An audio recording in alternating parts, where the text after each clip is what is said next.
Oops. Turned away. And it had ended. Uh, excuse me. Hi, I'm Skip Elsheimer. Welcome to the AV Geeks Lunchtime Streaming Show, where we watch old 16mm films, and that was a film that we scanned from the Cornet collection, Birds, How We Identify Them, and it didn't have a soundtrack. It is supposed to have one, but the copy that we had was a preprint. It might have been for inspecting the color, the exposure, but would be married with other soundtracks, English, French, German, etc. So there you go. And at some point we'll find a version that has a soundtrack, and we'll show that. In the meantime, let's learn about global winds. Enjoy.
A long time before the voyages of Magellan and Columbus, people were traveling over the greatest ocean on our planet.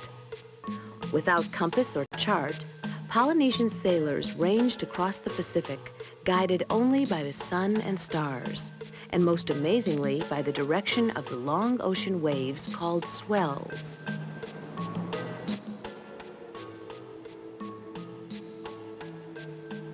Once started, swells travel for great distances in straight lines, creating a navigational grid for those trained to use it. But what causes these great, slow-moving undulations in the ocean's surface? The answer is that somewhere over the horizon, there are strong, steady winds pushing the water into these long waves. The same winds that hundreds of years later allowed European sailors to explore the world. It was around this time that global wind patterns were mapped.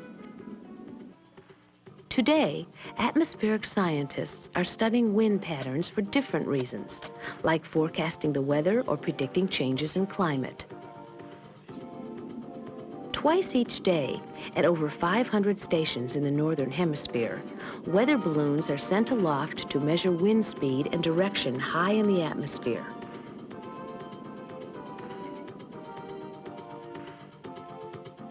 In recent years, these wind observations and other data have been fed into computers in order to picture global wind patterns. This is a typical January flow pattern over North America. Yellow arrows indicate wind direction. Balloon data shows something else.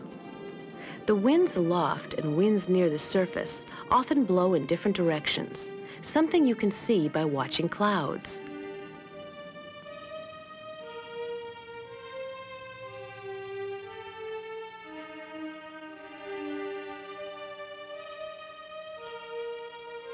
But what causes the atmosphere to behave this way? To find out, atmospheric scientists have used everything from water tanks to weather satellites. The satellites are amazing tools.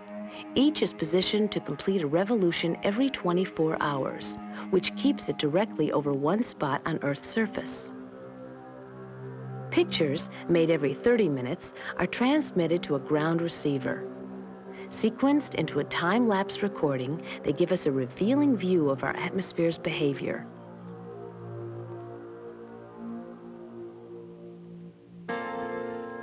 It's clear from these pictures that global circulation falls into patterns.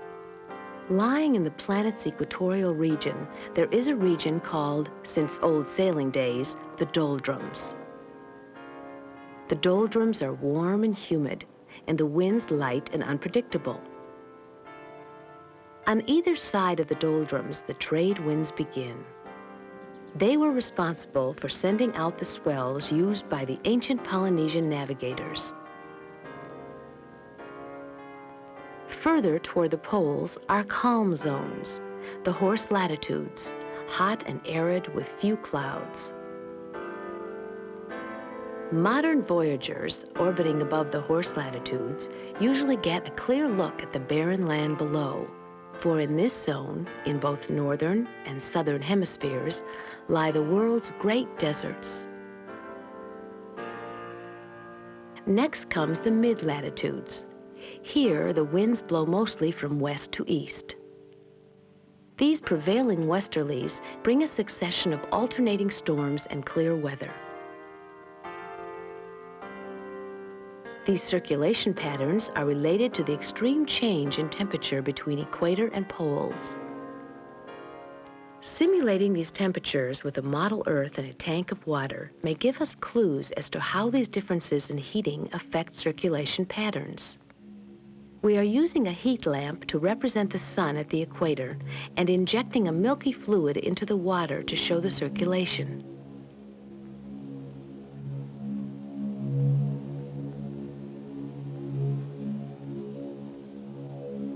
Ice at the sides represents conditions at the poles. Speeding up the action will show any flow patterns that develop.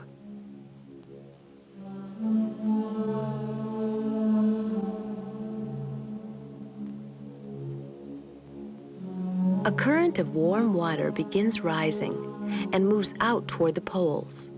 Then, as it cools, it sinks, creating a return current. This kind of circulation, put in motion by heat, is called convection. The heat lamp has created two convection cells, one on each side of the equator. But is this a good model of what's actually going on in the atmosphere? The satellite shows that winds do not travel on a north-south line between poles and equator, as would be the case if this were a simple convection cell. Something is deflecting the expected north-south flow. To discover the cause of this deflection, just imagine an Earth-like planet with warm equator and cold poles. If the planet were not spinning, surface air would be expected to move in a straight line from pole to equator. But set the planet rotating, and the same line follows a curved path. This deflection caused by rotation is called the Coriolis effect. So two factors affect the atmosphere's circulation: convection, produced by temperature differences, and Coriolis effect, caused by Earth's rotation. But to what extent does this explain the global circulation patterns we observed earlier? At the equator, warm rising air should produce weak surface winds, and it does, the equatorial doldrums. The warm rising air forms clouds that lose their moisture in daily tropical rainstorms. Air in the descending part of the great equatorial convection cell should therefore be dry, and because the descending air is being compressed by its own weight, it heats up. This heat produces the globe-circling zones of deserts in the horse latitudes. The return flow along the surface is strong, steady, and deflected by Earth's rotation, forming the trade winds. But not all the air in the convection cell returns to the equator. Part travels poleward and is deflected by the Coriolis effect to join the prevailing westerlies that flow through the mid-latitudes. In the northern hemisphere, continents with their great mountain ranges tend to slow and break up the wind pattern. Below the equator, there is less land to get in the way, so the southern hemisphere westerlies have a chance to build into fierce winds, stirring the ocean into crashing waves. But even faster winds have been found at higher altitudes in both hemispheres. Sometimes you can see evidence of these mysterious winds far above the clouds. Their presence is sometimes indicated by the drift of aircraft vapor trails. Here, a trail is being carried sideways at close to 100 miles per hour. These narrow rivers of fast-moving air are known as jet streams. High-altitude jet streams may have a strong effect on the weather below, and the great rotating storm systems called cyclones characterized by low-pressure centers. Theories that link cyclones with the jet stream are complicated. But what scientists have shown is that the jet stream plays a role in the birth of these huge storm systems.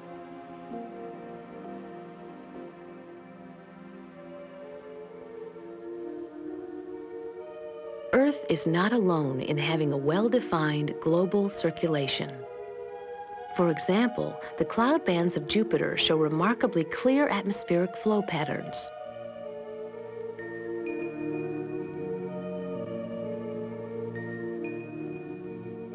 A feature known for 300 years as the Great Red Spot is a huge swirl of atmospheric gases.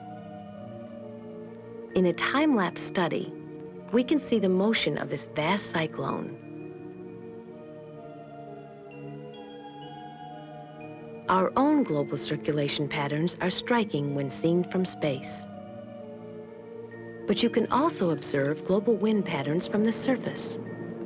Advancing weather fronts and the flow of clouds across the sky are reminders that we live beneath great rivers of moving air.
So the one thing I noticed about that copy of that film is that the titles are too dark.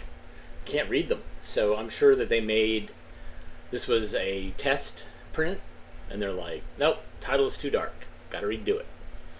Let's see, what do we got here? Lots of stuff.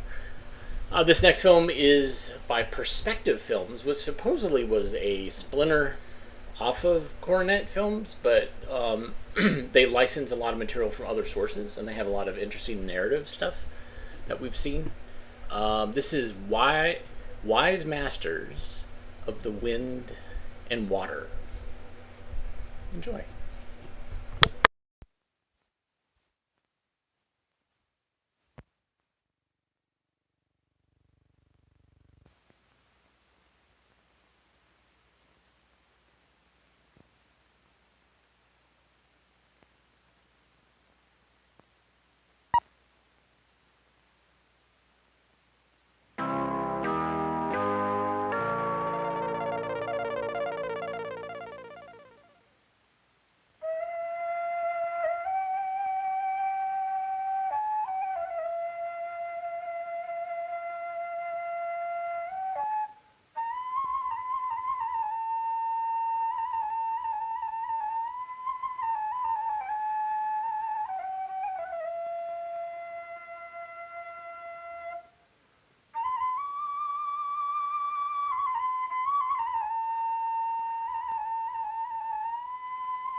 I don't know. Could I use that for the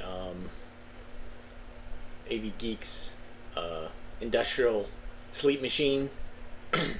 Just kind of have that background, and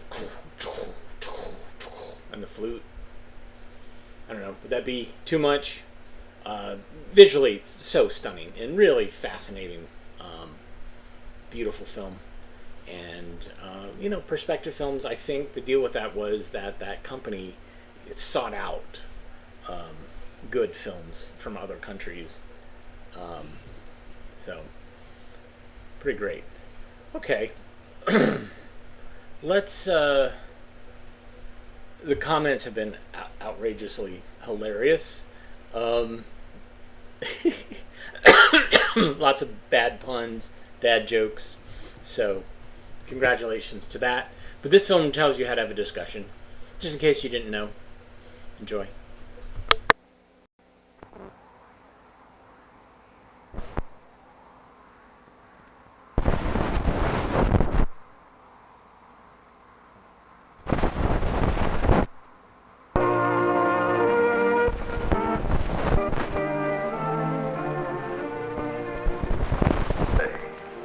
We need to discuss and to counsel together to keep our democracy great and strong.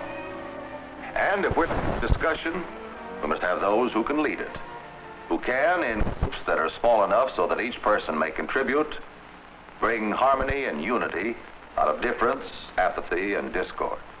If one is to be a good leader, one must know the principles on which good group discussion operates. We asked over 50 groups to think about this question.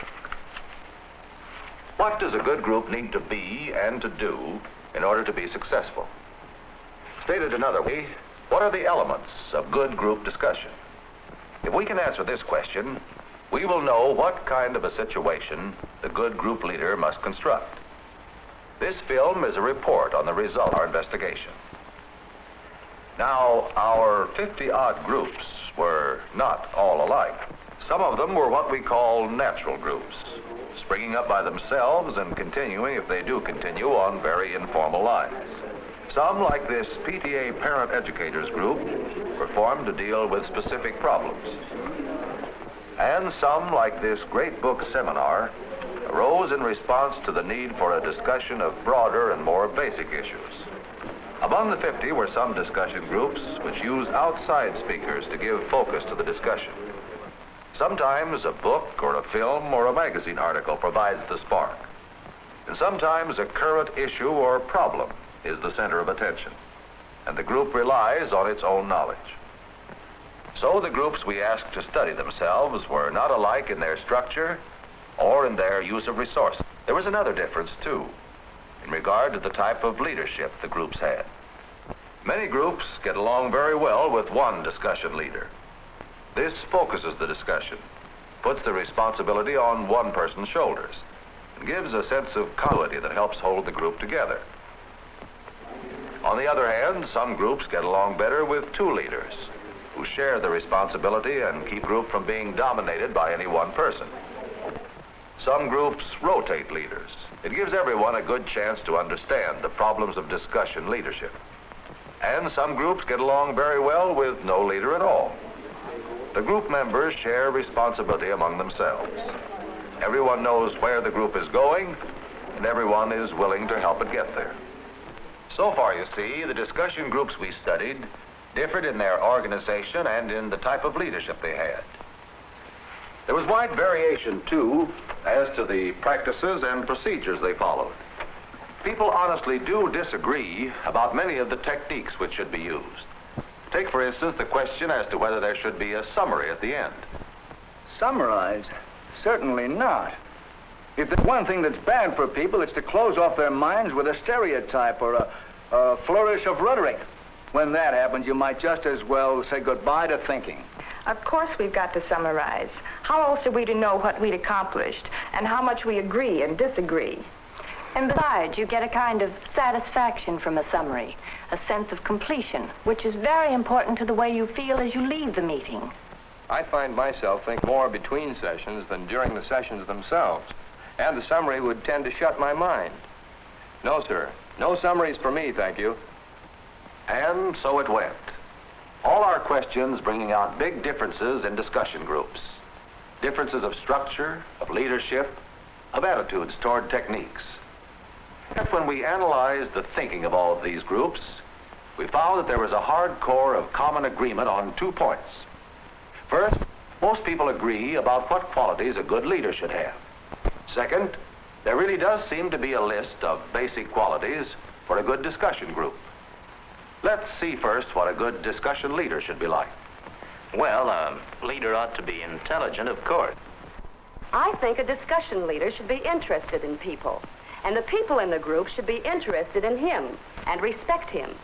A leader ought to do more than just answer questions. I mean, well, he ought to draw people out. Well, whatever else you may say about someone who leads a discussion, I think he's got to provide balance, not just express his own point of view. And after all, a lot of different people and ideas come together in a group like ours. So I think we should have a leader with broad experience, broad enough to handle the difference we bring to our discussions. Well, from the looks of things, a leader is expected to be a pretty all-around person. Probably nobody is ever an ideal leader. But just the same, it's good to know what the ideal is. And now, what about those qualities of a good discussion group? Under what conditions do groups flourish and thrive? From our analysis of the groups, we concluded there are at least 11 basic qualities. Let's start with the first. The order doesn't really matter. One group's experience will provide a good illustration. Its leader writes, Our group had barely started its first session before we realized one thing that was radically wrong. Look, I don't like to interrupt, but isn't it awfully stuffy in here? Oh, it's terrible. I'll second that. We're all right now. We haven't carried comfort too far, just far enough to make a difference. And what a difference it does. does make. Yes, the physical setting of a discussion does make a difference. Usually the situation isn't as bad as that we just showed. But still, all too often, groups struggle against poor physical environment. Usually something can be done to provide a remedy. Now, the second principle we've listed is related to physical comfort. It's involved in what you might call social comfort. I imagine most of you can sympathize with this experience. And I believe we should not allow financial considerations to enter into this kind of a problem. Excuse me, do you know who But that we're gentleman concerned with is? is No, the I'm sorry, I've never met him. By the way, I don't think we've been introduced either. My name is Emily Jackson. How do you do? I'm Dorothy. It's nice to know you. It's a shame we didn't have a chance to meet before the meeting. Just a minute, Mr. Myers. It seems that all of us are not listening. Miss, is there anything you'd like to say to the group?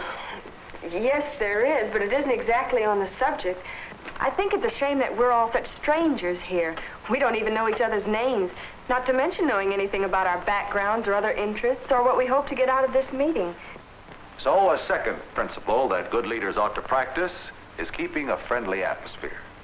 Make sure that people know each other well enough so they can relax and get down to the business of discussion. And now, a third principle is one that practically every group mentioned in one way or another. Usually they said it in terms of what they didn't like. It seems to me that leads us on logically to consider what the president's relations to Congress should be. Oh, you're wrong, Joe. We ought to discuss the president's role as leader of the party. This leader had it all laid out in advance, and if it didn't go according to plan, it was wrong. But according to most groups, it is just as wrong to be this way. Well, anybody got any idea what we ought to talk about tonight? We've seen in a rather negative fashion the two extremes. Now, is there a balance? Our groups thought so. They believe that the leader, before he comes to the meeting, should have some kind of a plan of operation. He ought to be aware generally of where he thinks the group might go and what it might do. But then he should be prepared to abandon or adapt his plan in terms of the will of the group itself. He should be at once resourceful and flexible. Speaking of flexibility, let us turn to the next principle, which is discussed in a very interesting letter we received from one group. We decided that there ought to be a certain flexibility to the discussion itself. There was a time in our group when everything was rooted through me as the leader. Well, if it has any meaning, it justify itself in society. The business of a university ought to be to provide a liberal education.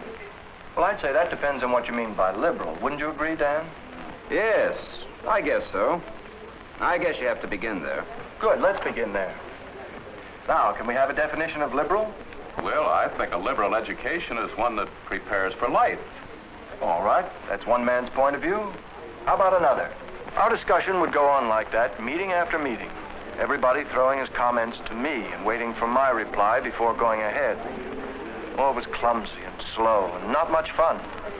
Well, finally one night I realized what was wrong. Perhaps because I'm a coach at the high school, I saw it in terms of a sport. And so I tried to get some of that interplay into our discussions. So it seems to me that the artist doesn't need to be politically active. If his work is... Doesn't need to be. Do you realize what happened in Germany when the Nazis came to power? Where were your artists then? Why talk about Germany in the past? What about right now?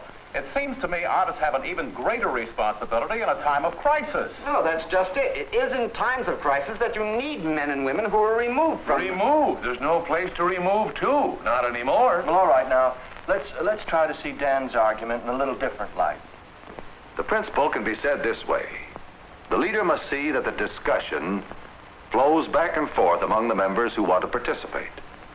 And this brings us to our fifth principle. Encouraging people to participate. Remember, people join discussion groups for personal reasons, involving their own aims in life, their ideals, their personality. No thoughtful leader can afford to neglect the progress of any of his people. Take, for instance, the case of a young man whose name is given only as Ralph. Ralph joined our group one evening in the fall. He sat around quietly for several meetings, listening carefully, but saying nothing, until something finally pushed him into asking for the floor. Yes, Ralph? Well, I think the point that we're trying to make is, the point that I'm trying to make is, what I mean is, I think that what Ralph is trying to say is that if we take a vote on this... Obviously, he had a long way to go. And all of us decided that we had our job laid out to help him. Isn't that along your line, Ralph? Well, maybe Ralph can tell us something about that. What do you think, Ralph? Ralph ought to be able to contact those fellows. The other side of the question is this. With the abolition of the electoral system... It worked. It usually does. And we think it's a worthwhile technique for every leader and every group to keep in mind. Yes, it certainly is. For if the individuals in a discussion group remain frustrated and unable to express themselves, the group can make no real progress. Of course, every leader and every group wants to know how to bring out the best in their people. And our next principle attempts to provide an answer. It's based on the idea that everyone in a group can contribute in terms of his own unique experience and background. But if it's going to take thick sheets of lead to stop the slightest radiation... But that's not true. Alpha radiation can be stopped with a sheet of paper or ordinary window glass. And beta rays can be stopped with a sheet of aluminum. Oh, I didn't know that. And furthermore, we have special handling tools. And with Geiger counters, we can measure the exact amount of radiation we're being exposed to.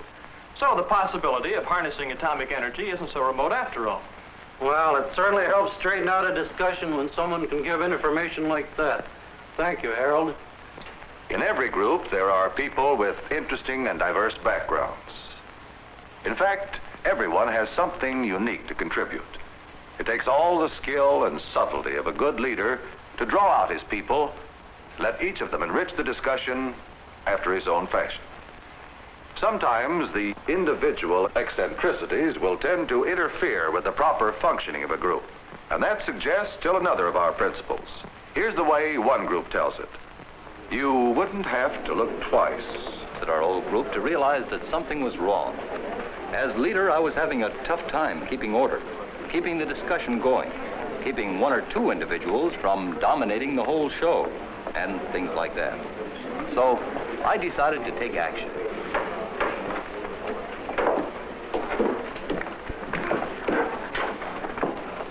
Something has to be done and done right away. Otherwise, we're going to disintegrate as a group. Well, I'm sure we three are willing to cooperate, Bill, but why not throw the question to the whole group? And that's just what I did. I put the question to the whole group. Things are going a lot better with us now. They've learned that it's a matter of everybody's concern, not just my problem or the problem of a small clique of people loyal to me. Everybody realizes now that he plays an important part in the success or failure of a group. And that is our 7th principle. All of the members should feel a responsibility for the effective conduct of the group. This matter crops up in a slightly different way in the next principle. That high school coach went on to say, take football, for instance. The big H is a well-known symbol for the goals of a football team, but if you think about it, the goal post represents only one level of the goal, even in football. As far as the team is concerned, the immediate goal is the next 10 yards. And every man on the team has got to have that goal uppermost in his mind. Now, the next goal might be the goal posts, but in the back of their minds, many of the players may be nursing ideas of the conference championship or a bid to one of the bowl games. And the same thing we think is true of discussion group. It was true of ours. In short, the sales tax is the most equitable form of tax because it falls upon all equally. Now, Stan, I think you've missed the point. Let me illustrate by telling you how the income tax functions. Now, it operates... Just a minute, Oscar. I thought we were going to stay with the sales tax tonight. Well, comparing the two would help us understand what the sales tax really is. But before we compare them, we have to understand them. Right now, we've decided to concentrate on the sales tax. And so the idea is worthy, it seems to us, of the status of a principle. The group should understand and accept the goal sought. The goal of each session and of the series of sessions. And that is our 8th principle. The leader must see to it that all members of the group understand both the immediate and the ultimate goals, the specific goals of each meeting and the general goal of the series. You know, discussion meetings, like anything else that lasts over a period of time, have a way of dragging out, leveling off, seeming dull and uninteresting. What skills does a leader need to handle this problem? How do you inject a sense of life into discussion meeting? For the details of this principle, I'd like to tell you about a meeting I attended not so long ago. Now, just a minute, Mr. Hamilton. The union isn't asking for any favors. You aren't? Of course you are. And I'm telling you, you're not going to get another raise as long as I'm president of this company.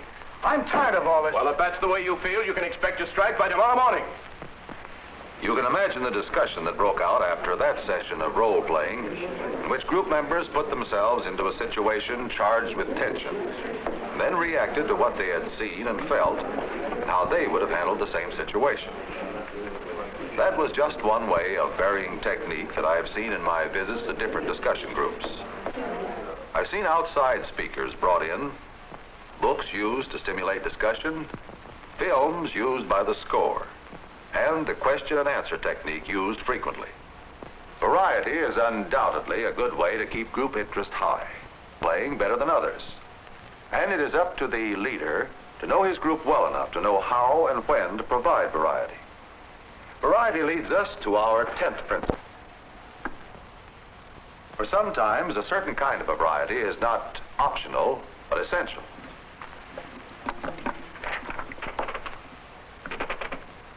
One group found that out the hard way. Listen. Our group was able to keep things going in a lively fashion, but sometimes things got too lively. The city manager system has never worked and never will work. That's what you say. Have you ever lived in a city with a manager? No, have you? No, but I've read that Now, just a minute, fellows, just a minute. It seems to me we owe it to ourselves to get some of the facts in a situation like this. Yes, the leader or leaders or the group itself must make sure that personal opinions are not the entire basis of discussion. There are times when reference to a book or an expert or some other source of fact is essential.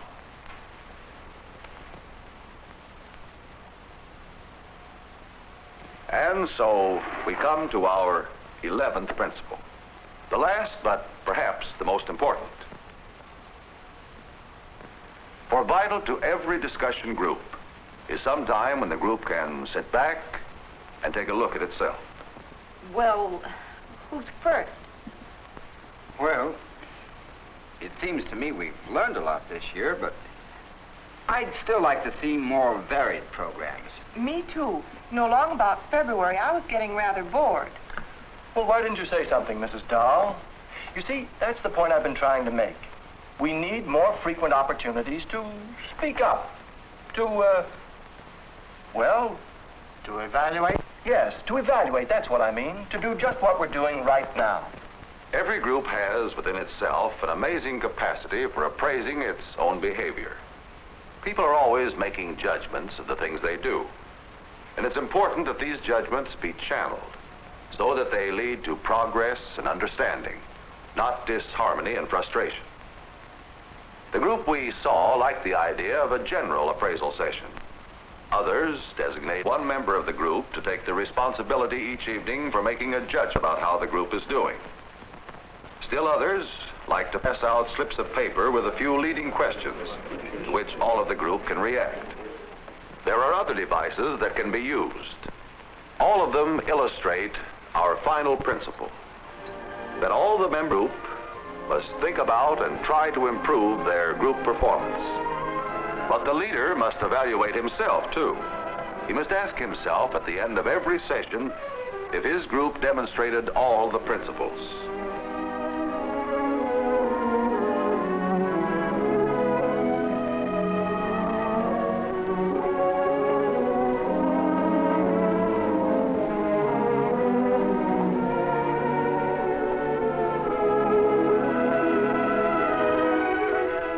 He must practice and reflect. Practice and reflect. A good pianist can make even the most difficult piece seem almost easy. But everyone who knows music knows what lies behind this performance. He must know how to read music, acquire finger dexterity, learn rhythm, pedaling, fingering. All of these aspects and many more must be blended into a finished performance. If the discussion leader wishes to improve, he must constantly think about what he does. He must ask himself again and again how well his group used all of the principles suggested here, as well as the special techniques appropriate to the kind of discussion he is leading. Gradually, like the pianist, he will learn to use all the various principles and techniques almost automatically. He will be a good, perhaps a great discussion leader. And then he can do his full part in the democratic process. For only as men are brought into council to state their own needs and interests can the general interest of a great people be compounded into a policy suitable. That's enough of that. That was the leader at the end was too short, so it just kind of crapped out. Now let's discuss the film discussion that we saw about discussion. I love that nested thing. And is democracy based on having good discussions? We're screwed. Sorry, we're screwed. Nobody knows how to have good discussions now in the social media realm. It is very sad state of things. But even then, like before social media, and I watched this film, I was like, how does this happen now in the 90s when I first encountered this film? Like, how do people get together and discuss? Like, I don't understand. There's certainly social groups that will have things that will bring up discussion, but those are usually everybody's on the same team for that. So it's an interesting idea, but it didn't survive, not even close. But you survived. You're here, and we're having a discussion in the comments, and we have come up with rules on how to do it and all that stuff. And we honor each other, and we make it a comfortable space. So I feel like this is a great place to discuss and we have great discussions, and we allow a lot of different topics to come up, and all that. Yeah, I didn't really allow us to vote on whether or not I should summarize what we just saw, but too bad. I'm the leader of the discussion. All right. Thanks so much for tuning in today. If you like what you saw, you can hit the thumbs up. You can hit the like button. You can hit subscribe. Those are great ways to support us. You can also donate money via the Super Thanks button, which is in the YouTube chat. You can also go to ko-fi.com/avgeeks or patreon.com/avgeeks. Patreon.com is paying for one storage unit. So, and I have 6. So, go, go, go.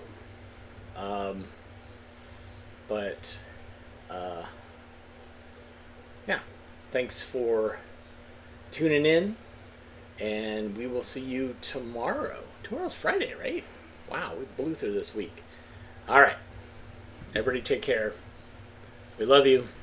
We love your eyeballs and your fingers typing away. Take care.